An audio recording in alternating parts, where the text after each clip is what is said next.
Hello and welcome to the next session. The topic is gender inequalities in orthopedic surgery, challenges and opportunities. Yes. My moderator for this session is Jitendra Mangwani. Over to you, Jeet. I think Mangwani has some technical difficulties at this point, but he'll be joining us shortly. So I think we've got a very esteemed panel, actually. I think everyone's credentials over here are quite amazing. Um, I think maybe we can all, I know Mr. Mangwani wanted to introduce each of us, but I think maybe we can just introduce ourselves very, very briefly. Um, Raju, sir, would you like to speak a few words, please? Good morning from New Delhi, India. Um, it is really an honor to be participating in this webinar. I am working at Indraprastha Apollo Hospital as senior consultant orthopedic surgeons, and I am also involved in more than a dozen of journals on the editorial board. Thank you. Morning, everyone from the UK. Afternoon, evening. Technical glitches off, hopefully. Great to see you here, and hello to everyone who's joined across the world. And thank you, Selene, for the opportunity and the team who's been working really hard. Great to see you, Raju Vaishya, coordinating this. What time is in India? Are you in India or are you abroad somewhere? You're on mute. 9:30 a.m. here. Oh, brilliant. That's much more of a civilized time. The UK is 5 a.m. And Becky, you're about midnight? Yes. Great. So can we kick off? We'll kick off with a brief introduction. I think, Raju, you were introducing yourself when I joined. On my screen, in no particular order, is Becky first, Rebecca Cerrato. So if you could introduce yourself, and then I'll go around the rest of the panelists. So a big thank you for all of you to joining at this sort of time in the UK, as well as particularly for you, Becky, midnight there. Well, good evening, or almost morning for me. Thank you so much for the invitation. And Selene, thank you so much for the invitation to participate in this Global Foot and Ankle Hall session.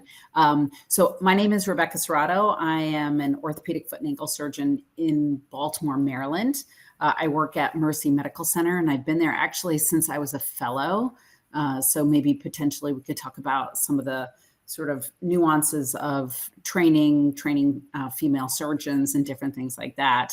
I'm involved in the American Orthopedic Foot and Ankle Society at multiple levels and other international societies. So really thrilled to be on this panel.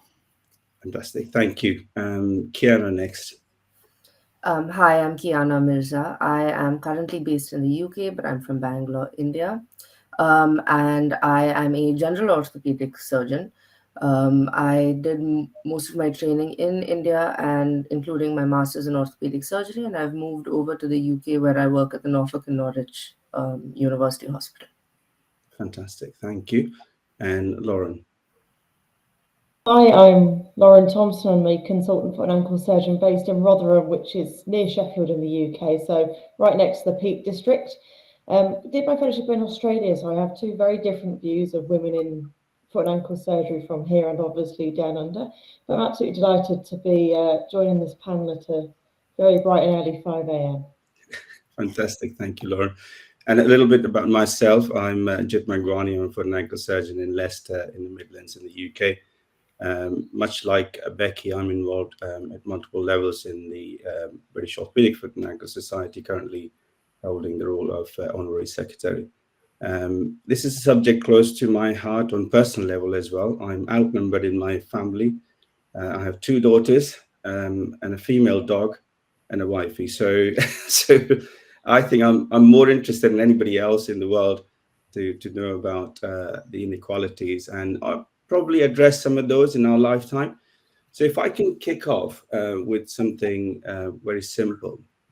If you look at the stats at the moment, there are about 15% orthopedic surgeons in training and about 7% practicing surgeons. And that varies. This is a general kind of global figure, but that varies from country to country, region to region, and there are a variety of points to discuss on that. So we're not going to do any major PowerPoint presentations. I think I've gone off those. I don't know how you guys feel, but I'm certainly off PowerPoint at the moment. And a bit of a fireside chat, a bit of a coffee with Jit or coffee with Karan. There's a program in India, for those of you who would know Indian television, which means you can talk about various things without having to go through major sort of slide presentations, etc. So if I can kick off maybe at trainee level, Kiyana, for you to know those figures, how does that feel to you? 7% of practicing surgeons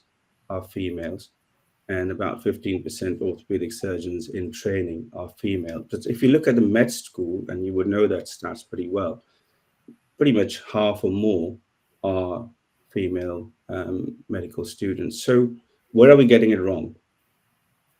So I can speak very confidently about the Indian context. I know for a fact that over 50%, so the stat is 51% of medical students in India are currently women, and the meritocracy based upon which the selection process works, there's no interview bias. You write an entrance exam. You are not denied in any way based off of your gender. Um, Even when it comes to reservation, there are only 3 medical colleges in all of India where there is where it's a women's medical college. The rest of the country, it's it just depends on your merit.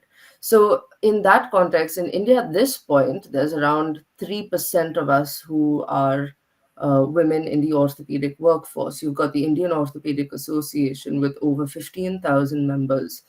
And at the moment, we are 500, just above 500 members, and we've collected them all on a single group on Telegram.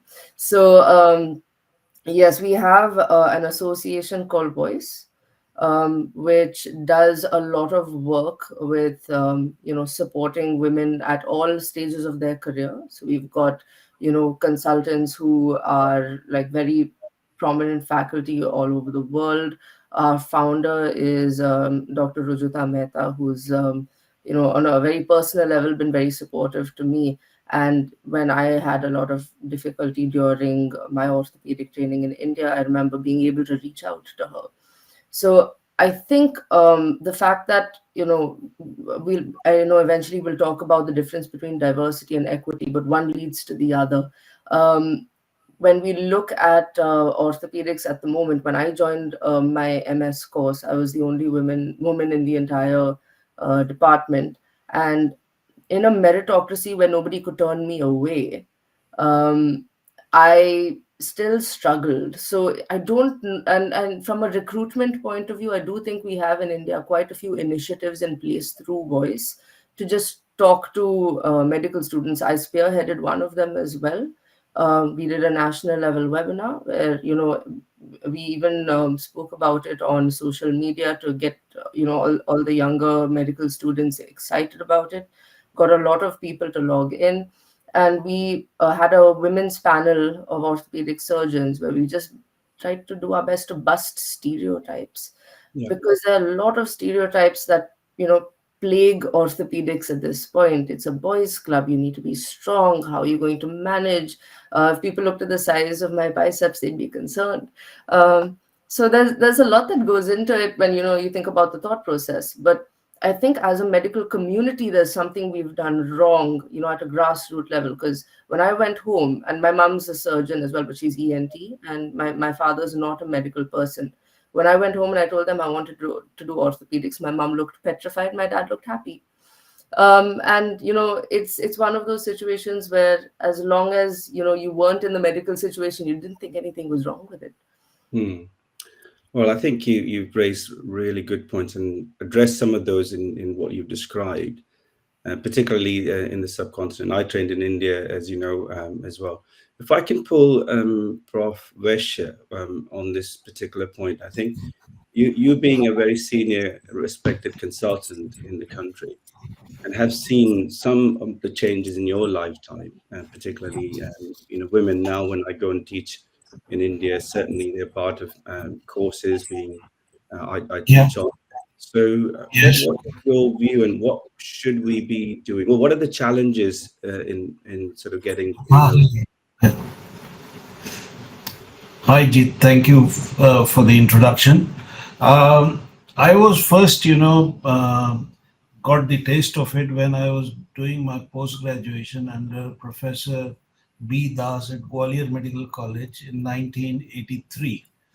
Uh, his wife happened to be an orthopedic surgeon, rare orthopedic surgeon at that time, and he told me that there are less than 5 orthopedic surgeons at that time in India. Since then, we have moved forward, and I think I spoke to Rujuta a few days ago, and she said there are about now 500 orthopedic surgeons either practicing or in training. So that's a positive move, but still we are far, far behind as far as equity is concerned. We are more than 20,000 orthopedic surgeons in India. 15,000 are member of Indian Orthopaedic Association. So if you compare, there is a huge gap, considering that in India more than 50% of the medical students are females. So what turns them down to take orthopedic as career needs to be investigated.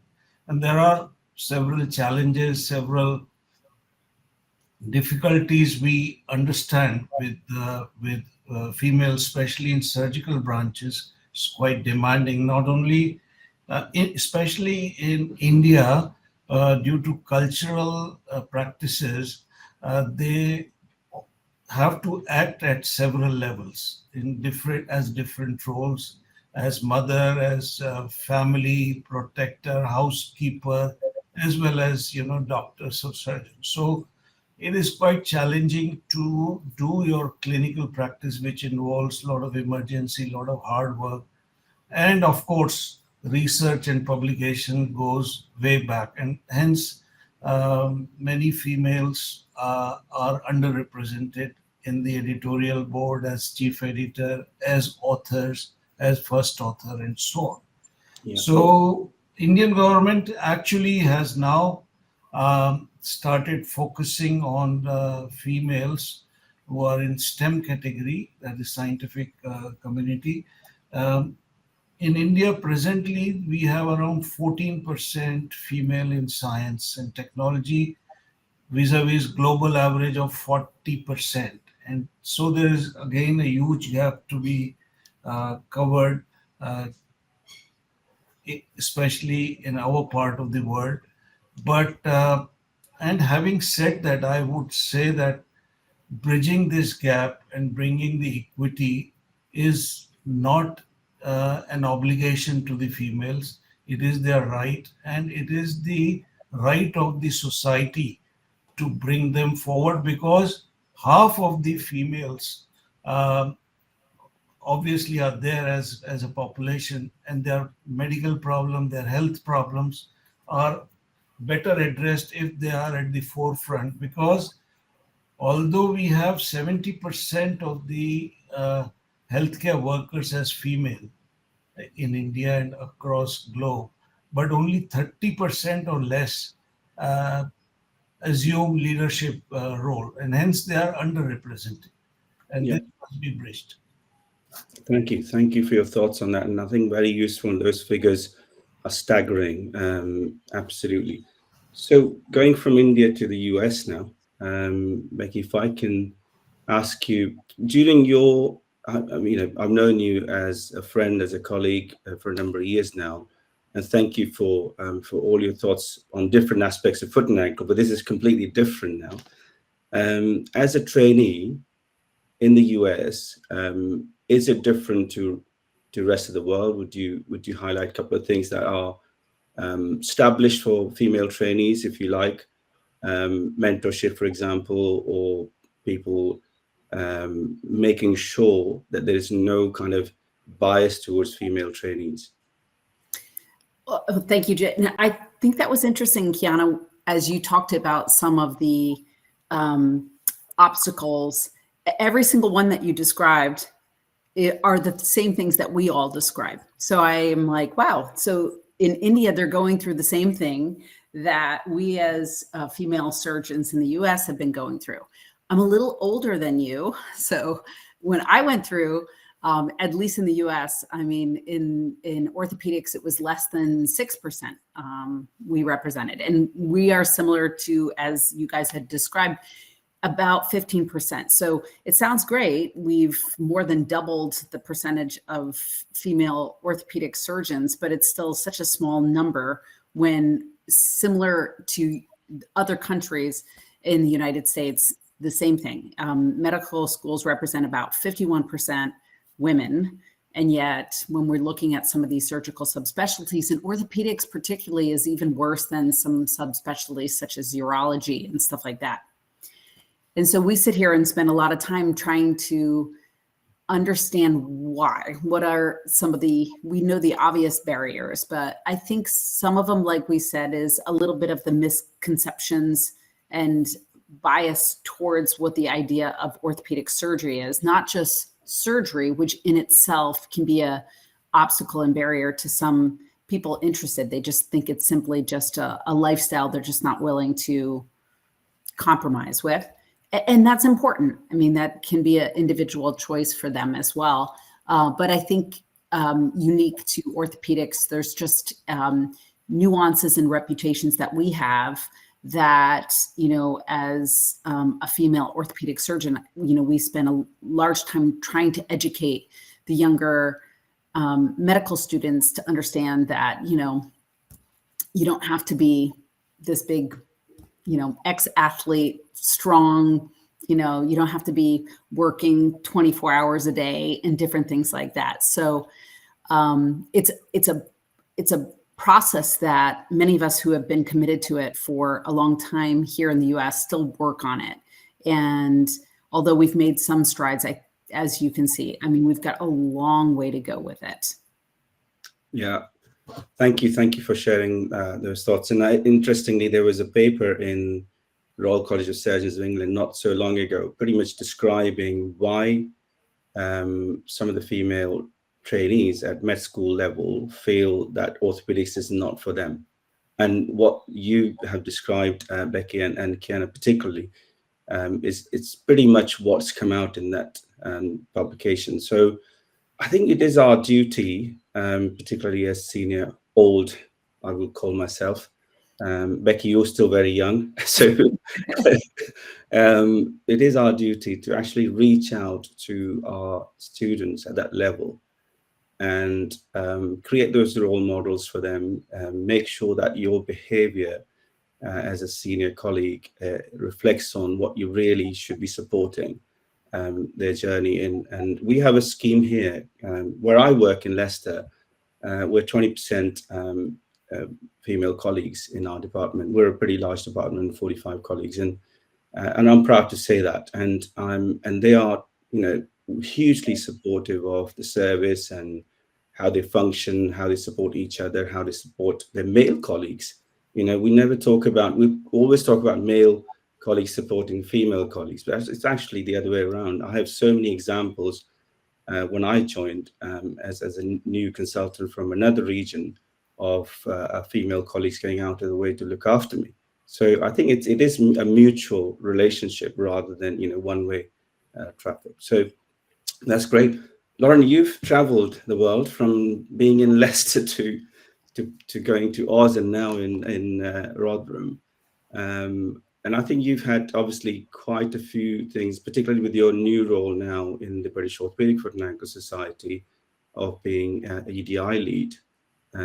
Your insight into it is really valuable. So what are your thoughts?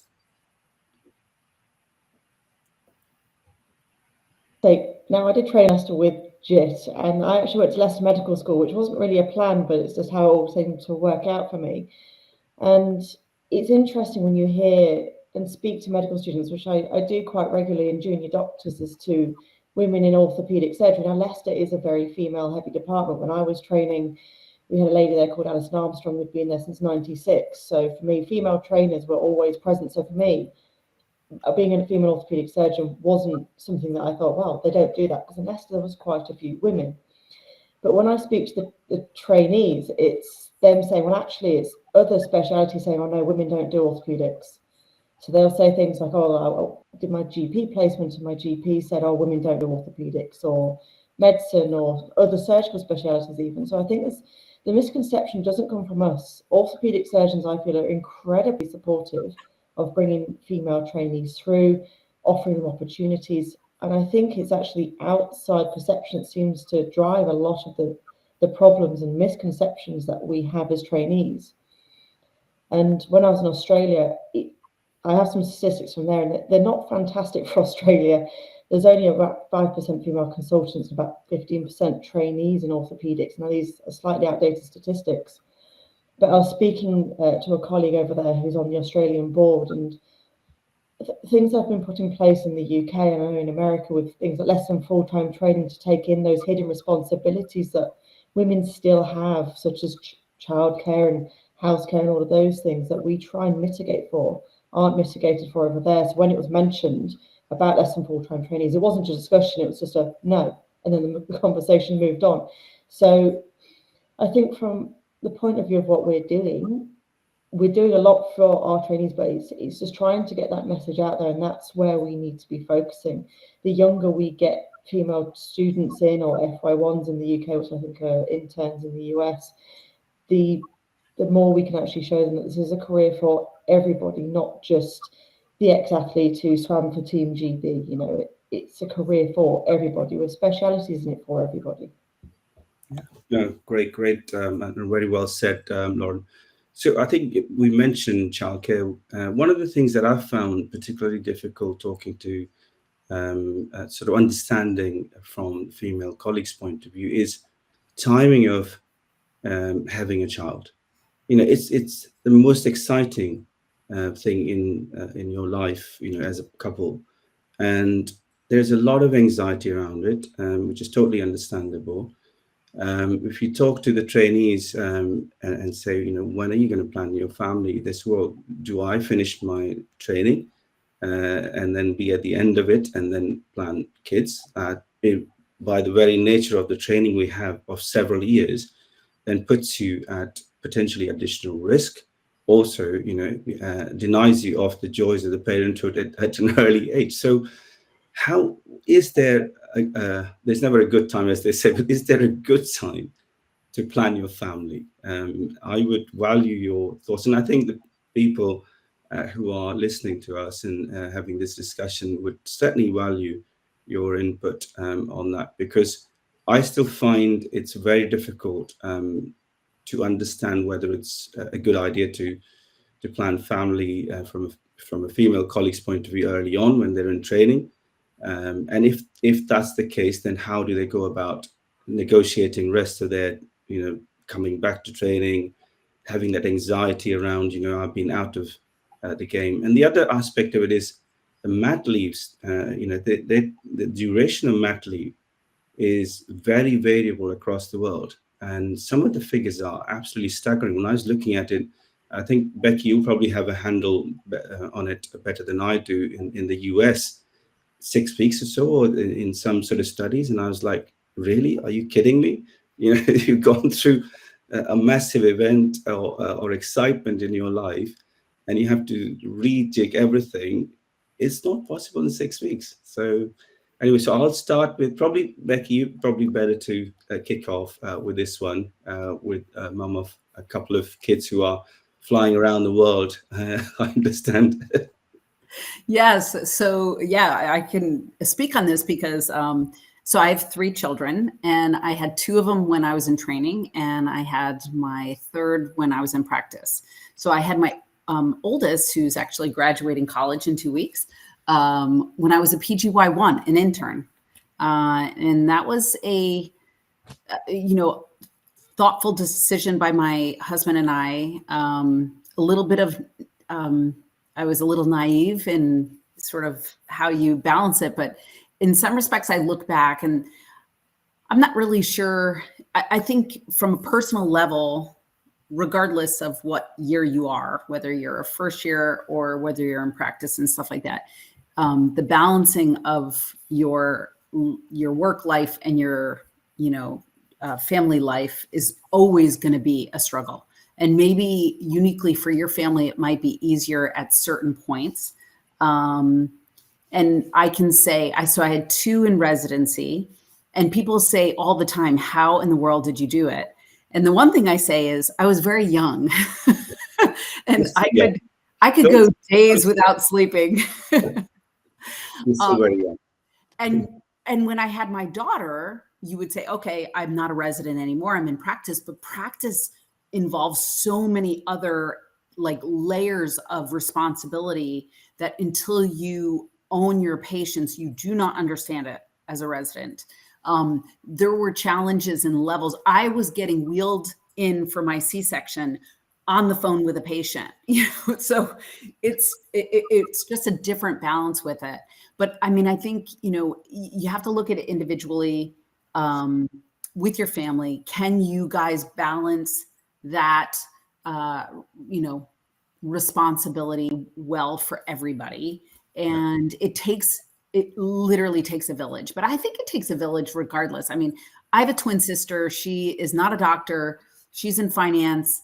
She works more hours than me, and she needs a village to help her with her kids too. So, I mean, I think you have to look at it individually. I have to say, I was at 2 different residencies. I first started at University of Chicago and then transferred to be closer to my spouse in DC at Georgetown. And both programs and all these residents were phenomenal in just, accepting, where I was, where my family was with it. I was the first female to go through University of Chicago, and within a month of being there, told them that I was expecting. So they were really, really great about it, as you can imagine. So maybe I was fortunate in that sense, but honestly, I don't know if it's ever easy, as you guys know. Yeah. You just got to find the time when, it's going to be the least crazy. Yeah. And then with regards to mat leave, what's the situation in the US? We'll compare notes with here in Australia in a minute and India. Yeah. So interestingly, I should find out now, but when I was going through it, if you had a C-section, it was 8 weeks, but if you had a natural delivery, it was 6 weeks. Wow, that is just, I don't know. I can't comprehend that figure. When I read it, I was like, this can't be right. I'll have to ask somebody who lives in the US. So it is. It's funny because I'll always remember my kids. They just started smiling at 6 weeks, and it's always a milestone I remember because the day they smiled was the day I went back to work. Right. I'm like, what? Right. I'm gonna pull Kiyana back in. Yeah. As a trainee, and obviously having lived in India in early part of your life and trained there. What's the situation like, particularly around mat leave situation, as well as planning your family? So I am not a mom. I think that's a very important part of the context. I hope I will be one day. And I remember when I was an intern, it was the first time I met another woman in orthopedics. So there was this pediatric orthopedic surgeon who had joined us. And they started her off at quite a low rung in the hierarchy, even though she was a very qualified woman. And she had just had her child and just come back from mat leave. It was around 6 months. And I think that is the average. I think even when my mom's a surgeon, she also had around, she took a year off for me, but she took unemployment. But for my sister, she ended up at 6 months. So I think that's the rough estimate. I think there are some places that do give 1 year, but again, it varies from institution to institution. Right. And I think paternity leave is also something that is trying to establish itself in India. So when I remember doing an on-call with this surgeon, and we were in theater, we were doing a tibia nail, and we wrapped up the nail. She jumped into my car, and I drove her home so that she could breastfeed, and I could bring her back for the next case. Oh. The thing is, at the end of the day, you have to realize that this child is still very dependent on her, and she did not feel that supported at the time. She and I spoke about it. We're very good friends even now. I think Mr. Mangwani even met her when he went to Bangalore, and she's extraordinary. She is doing really well. She decided to then leave the medical college setup because she did not feel well supported, even though she was about to jump up to an associate professor within a week. And she said, you know what, I need to focus on motherhood right now, and I don't have the space to do it or the support. And now she is in private practice, and she's very comfortable. Her son is doing excellently, and very happy for her. So yes, I think there are struggles. I do know that in a lot of places now. I had another very good colleague that I caught up with at the APOA Congress, and she told me that even though no one's really outwardly, explicitly said anything, that a lot of them have been treating her like they've been dragging dead weight. And that's really the mildest way I can put it. So I think there's a lot of, the social dynamic in the workplace, because feeling supported and being supported are extremely important when you're going through something that no one's really going to have a shared experience about. Especially if you're the only woman in a department, which, with the current statistic, a lot of us are in India. And when you don't have the shared experience, and a lot of people are very competitive when it comes to establishing themselves in the workplace, it is difficult. That being said, I have friends who are in other specialties who are also struggling in the corporate side, where they're so terrified of having children because they think they're going to be phased out, and nothing on paper, nothing in terms of protection if I've heard of a colleague who got pregnant before completing 1 year at a place, and then was told, your contract says we can only give you maternity benefits after a year of working here, and that basically included the time of conception. So there are a lot of things that need to be put into place to be protective, but the problem is, I don't think the importance of that is recognized yet. Yeah, no, fair points. And I think it is sad to hear those stories, particularly what you mentioned, people having to move sideways in the career, having to make a different choice. And I think, we talk about work-life balance. I think it's work-life integration for me. You've got to accept that these are big events in your life, and everybody around you has to accept that. One of the things that's linked in, Lauren, I'll pull you in next if that's okay with you. One of the things that's linked in is about coming back into the game. So having a period of time, 6 weeks, yes, very, very short time to get back into the game, but maybe the positive side to it is that you've not been out of theatre for too long. And as a trainee, as an operating surgeon, we all know if you've been out of theatre for a year, it's going to take you a little while to get back into the swing of things. Things may have moved on. The processes side of things may have moved on as well. So I think we'll touch on that as well, touch upon that. So Lauren, if I can pull you with your two kind of comparative observations from the UK and Oz in terms of particularly mat leave. And, if you are in fellowship, that is, again, a big sort of time to think about the family situation, if that makes sense, because you've uprooted yourself from one part of the world to the other. And if suddenly something else happens, it's too much to handle sometimes, right? So tell us a bit more about that and your experience of that. Yeah, so a bit like Kiyana, I'm not a mum, but planning a family, but it's a slightly different dynamic for me. I'm in a same-sex relationship, so for us to plan a family, it's actually a significant amount of work. No drunken one-night stands, unfortunately, for me.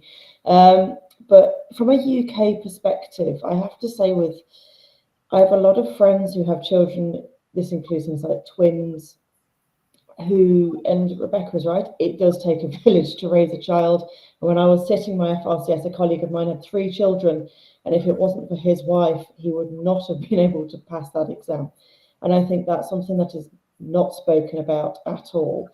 When there is this kind of hidden responsibility that women have, my friend with twins has to get up at 5 every morning to look after the children, to make sure they're ready to go. And she was sitting her oncology FR at the time, and was pulling 18-hour days because she didn't really have that support, but was expected to do everything she was meant to do and raise children and do audit, produce papers. It's not something that is really spoken about, but I have to say, I still think in the UK we're relatively well supported with regards to that, especially with less than full-time training.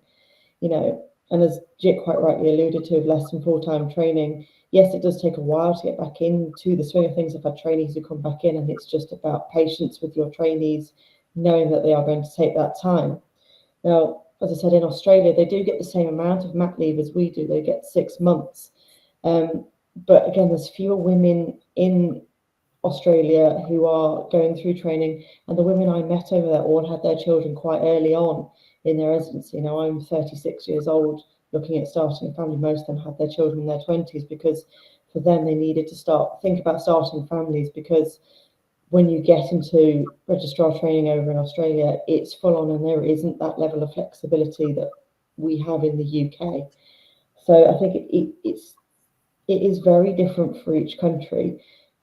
And from the point of view that Jit, as I said, was alluding to earlier, I think understanding these differences is really important, especially for all of your trainees, and enabling and allowing them to do this and not have to worry about, when do I have children? How's it going to affect my career? What will I be able to, do? Will my trainers see me as a dead weight? Will they see me as a pointless person to, put their time into? I think it's really important that we have this allyship with not only our colleagues, but with our trainees as well, to say, look, have children when you want children. Everything else doesn't matter. We will be here to support you. We will be here to bring you back into the fold and take you back through everything again. And I think it's very important those things are emphasized. And at the moment, they're not being done as well as they could be. Yeah, I really like the statement you just made, Lauren, there. Have children when you think it's right for you. I think that's a big take home for anybody listening, because as it is, there's quite a lot to juggle in your personal life with your partner and everybody else in there, to time the kid or the extension of the family. The work should take priority, but as long as you are communicating well with your team, as long as your team is supportive, they will see you through that time. And when you come back, there's always that kind of, when you come back in the game, you want to do more, because you've been out of the game for a bit. So, all sort of, for me, equalizes in the end, if you've been out of the game. One of the other things, I think, Professor Vaishya, Raju, you mentioned about less of co-authorship from females. And there's an interesting study I was reading. Where do the gender disparity in research productivity begin? Is it at the med school level, or is it when people are, in residency, for example, or training times? And there's a really nice piece of work that's been published not so long ago, and it's interesting to read the findings. Actually, at med school, if you look at it, the number of co-authors who are females is pretty much similar to males. When it goes into the residency programs, that's when the disparity begins, and there's a definite statistically significant contribution from male colleagues, at least on paper. So what are your thoughts? How do we patch that sort of gap? I think in research and publication, both. The senior faculty should give adequate importance to female authors, not to list them somewhere in the middle or last, but to make them the leader, as first author or corresponding author, according to the amount of work that they tend to invest in the research. And once they get the required due for their hard work, they will be encouraged themselves, and their colleagues will also be encouraged to participate more in research and publication. And moreover, in the editorial board and as editor-in-chief, there should be equal opportunity given to female members, so that they get, the other females can get inspired from their success. So that's really really good to hear. Just at a grassroots level, can I just interrupt for Sure. 1 second? Yeah. In India, the average number of females in medical journals is around 9%. Only 9% are female members. So as an editor-in-chief, I ensure that we have adequate representation of females. In Apollo Medicine Journal, which is a multi-specialty journal, I'm happy to say that 1/3 of our editorial board members are females. So we are far ahead. Fantastic. No, that's great. That actually gives a lot of good work.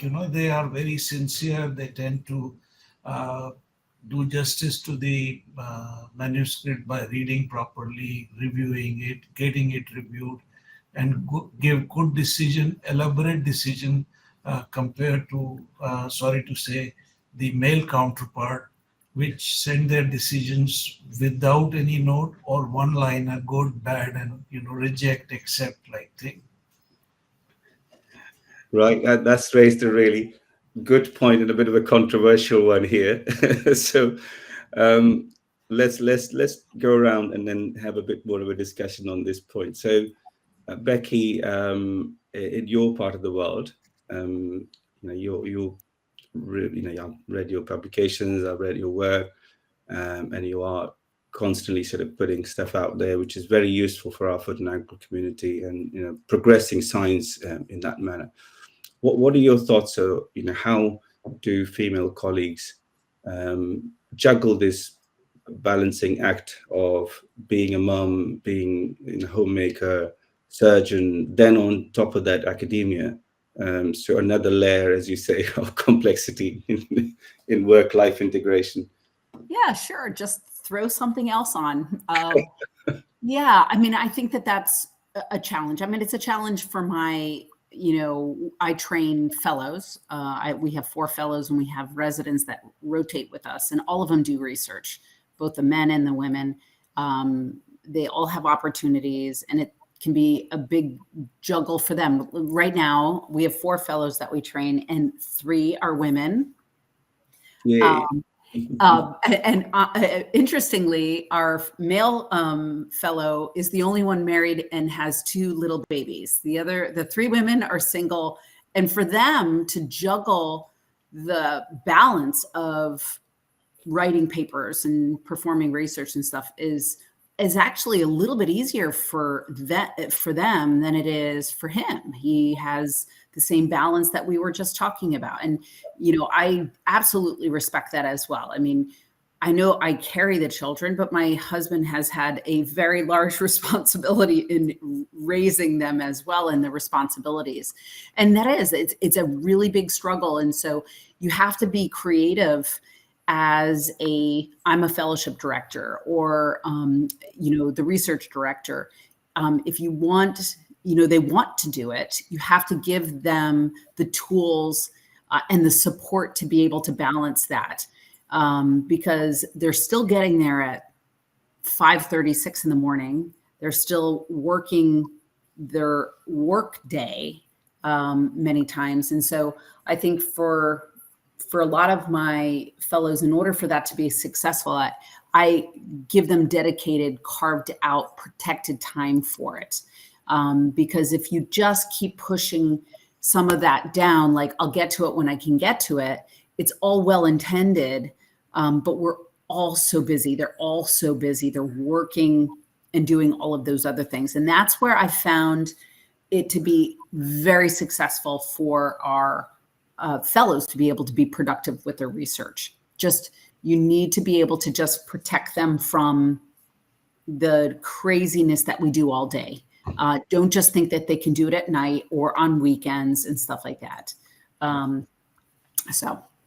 Yeah, no, I couldn't agree with you more. I think having gone through training years and publishing on the side and doing research work on the side, evenings, weekends, I am absolutely 100% sure that's not the way to do it. We did it because nobody else had any other ways of doing it. So having your fellowship director protect the time, creating that headspace, giving them the tools, giving them the right opportunities. You know, some of them would want to do data science work. Some of them would want to do a clinical study or something. Some of them are interested in basic science. You know, knowing that early on, what their interest lies in makes a huge difference in what the output is going to be from their side, and ultimately for you as well, because you're involved in that particular study. So I couldn't agree with you more on that.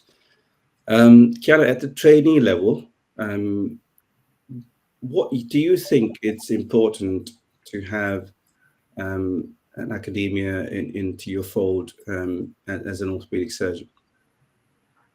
Yes. So when I did my master's, in my batch of postgraduates, we were 9 in all, and I was the only one who was extremely keen on research at the time, in a department that was not very used to doing research.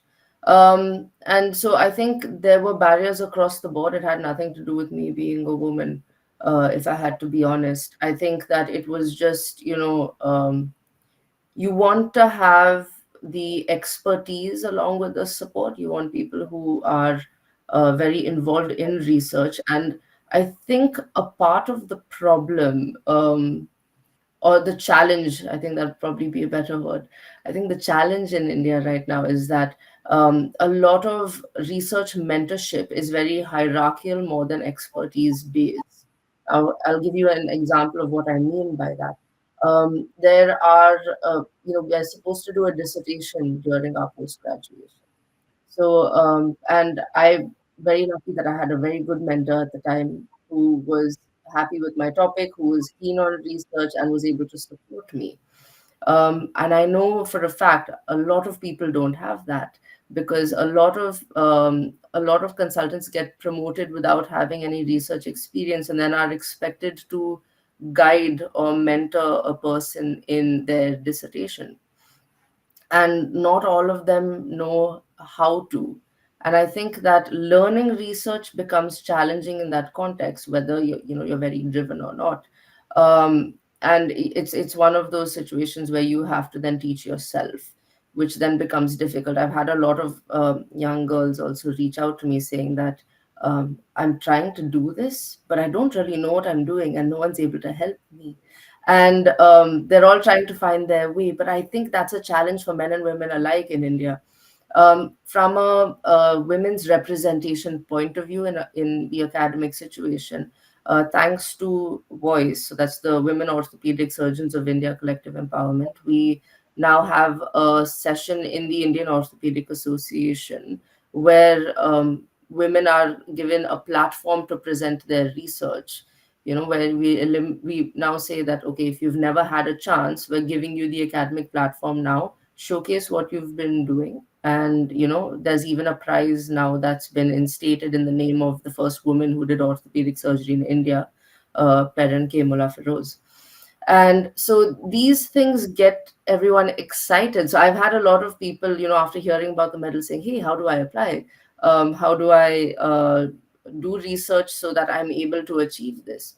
And now I think it's in the works, but the Journal of the Indian Orthopaedic Association is now trying to put together women's issue so that we can get a lot of women more excited about publishing the work that they've been doing instead of just presenting it and leaving it be.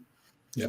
And from a disparity point of view, I think right now, because majority of the orthopedic representation in India is still at a trainee level, the biggest disparity is still at having senior authorship. Because even if you've got a lot of women doing research, senior authorship is held by very few, since they don't exist at that proportion compared to their male colleagues. Thank you for sharing those thoughts, and I think it's a very thought-provoking thing, isn't it? Some people say, well, I'm not interested in academia. It's not just that. I think it's about knowing the science that you're going to practice. So for me, it is important, even if you're not a big publisher or not going to do a big massive trial, but you need to really be part of it. You need to really be looking at it critically, because you are going to function for the next 30 years plus as a consultant or practicing surgeon. If you don't know the science from where it started, and also be part of it and the progress that science is making in your field, then you're left behind. You're left behind, and you're not doing a great service for your patients as a result. So, and there's a good example, everywhere in the world. There's plenty of data to support that. Wherever there is academia flourishing, research flourishing, those departments automatically attract high caliber trainees. They automatically have some of the processes set in, because they are thinking about delivering a high quality care to their patients all the time, and trying to improve from where they were yesterday to where they're going to be tomorrow. So, very important point. One of the things that we do here is something called Scrubs. So it's a program that we get involved at an early stage with medical students, and each of us have 2 or 3 med students who have interest in research or education or anything they want to do in addition to their normal sort of training. And people who are involved in research or education programs, they then become their mentors early on. So they are in year 3, year 4 at student level. And I must say, it's been such a fulfilling experience for me as a trainer, just having a couple of those students every 2-3 months come in. I run a research surgery, if you like, every week, and they dive in for a few minutes, come in to have a chat about projects, updates. And I feel a lot younger when I talk to them, if that makes sense. And the ideas they have at that stage of their career is just amazing, absolutely fulfilling.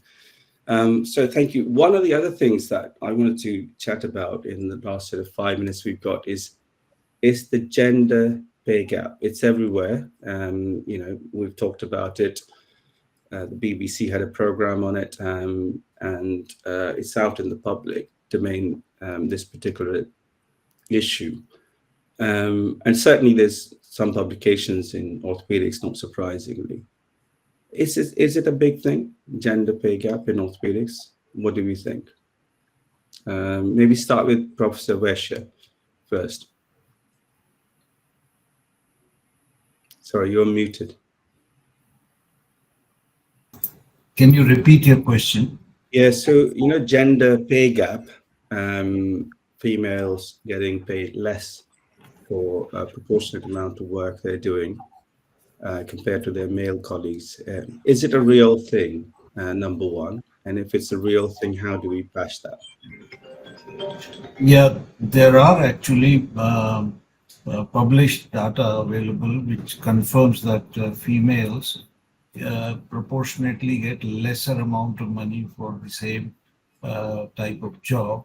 And so obviously there is a bias in it. The reason could be, that the employers take into account their maternity leave and other problems that, those are natural. But having said that, if they are doing a job at the same level, they should there is no reason why they should be paid less. Yeah. Becky, I'm going to come to you next. Yeah, in the U.S., if you're at an academic place, there is a loud conversation about this, and it's still very, it's not equal at this point between the pay with female surgeons and male surgeons. In the private practice sector, it's a little different in the U.S. It's very much, driven by your RVU or revenue value. And so women in orthopedics, and at least in the U.S., it tends to be a little heavier in the subspecialties that reimburse less. So they do pediatrics, they do hand, they do foot and ankle, as opposed to spine or joints, which reimburse more. And so I don't know if it's necessarily the fact that it's in the private practice sector, they're females so that they get paid less. They just tend to gravitate towards the specialties that just inherently pay less. But when we go to the level of the academic places where it's not necessarily all based on your RVUs, it is 100% not even yet. Well, I think that's really important to understand, and unless we talk about it, we can't fix it. So as the time goes by, the data as it comes through certainly will help patch this gap. We've got last a couple of minutes to before we wrap up the session. So is there anything from the panelists that you wanted to particularly highlight or send the message across? In no particular order, if you wanted. Well, I can start. I've been at my hospital training fellows for now 15 years. And I have to say, I feel like I really have noticed, at least in the US, and certainly with my fellowship program in the last 6 years, a definite change in the tide when it comes to the representation of women there. As I mentioned, 3 out of our 4 fellows are women. Last year, 2 out of our 4 were women. That was not the case 10 years ago. It's a very encouraging trend that I see. So, we like to quote the statistics from, 2015. I really am encouraged going forward. I really do think that a little bit of that, glass ceiling has been broken in that sense in these last couple of years. And I think it's only going to benefit, our society and certainly our patients in that sense.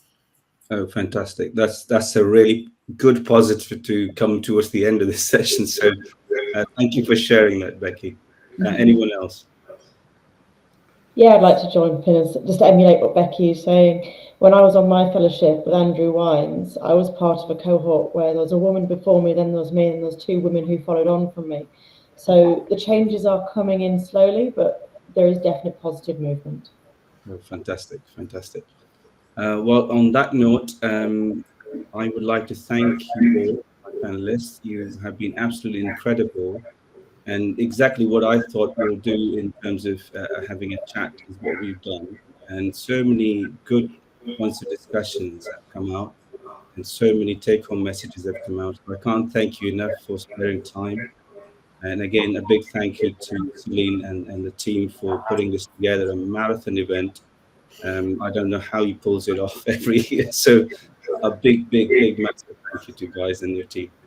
Appreciate it. See you all. Good night. Yeah. Thank you very much, guys. It was an excellent discussion, and I had my set of learning.